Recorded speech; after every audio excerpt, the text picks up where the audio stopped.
According to an investigation by the Russian journalist, an entire village in Tatarstan has been adapted for the production of the Shahed UAVs. Drones of Iranian design have already begun to be assembled on the territory of the Special Economic Zone Alabuga. The area of production facilities is 40,000 square meters. In the future, they plan to expand to more than 100 square meters. So far, UAVs are assembled from components that are brought from Iran, but within 3 years, Russia plans to start manufacturing parts on its own. In order to purchase a license from Iran for the production of Shahed-type drones, and one must understand that the Shaheds are closer to aircraft projectiles than to kamikaze drones, and have their own specific tasks, they spent about 130 billion rubles on this. Moreover, Iran wanted gold. There was such a problem. But in the end, Iran agreed on dollars, but in cash. The launch of the production of these Shaheds in Russia, we are talking about 80 billion rubles in addition. This is approximately $0.9 billion.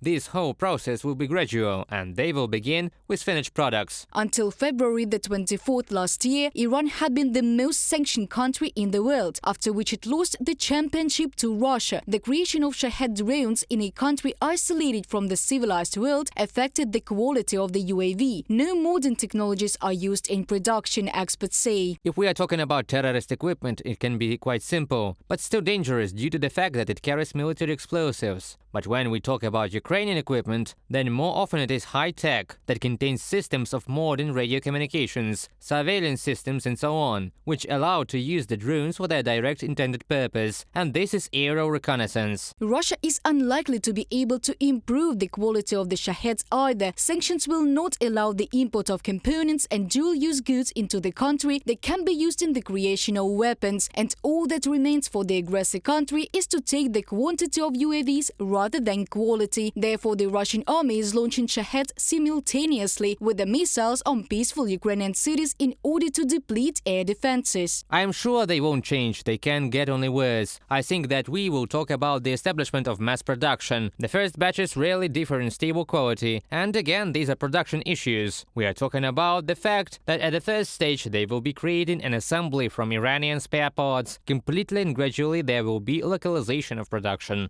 As for the quantity, yes, this is a problem, and while we cannot overcome this problem with our quantity, but I think we will. The state allocated 40 billion to support this sector. We feel it. We feel the support of the Ministry of Digital Transformation of Ukraine, Minister Fedorov, Deputy Minister Dubinsky, the Army of Drones and so on, and of many new people who come and supported this industry. The Russian war machine still operates according to Soviet principles, experts are sure. This is mass production of the same type, whereas Ukraine went ahead using a variety of approaches. After the start of a full-scale invasion, many private initiatives have appeared in the country, which are developing various methods to combat terrorist attacks from the air in cooperation with the government.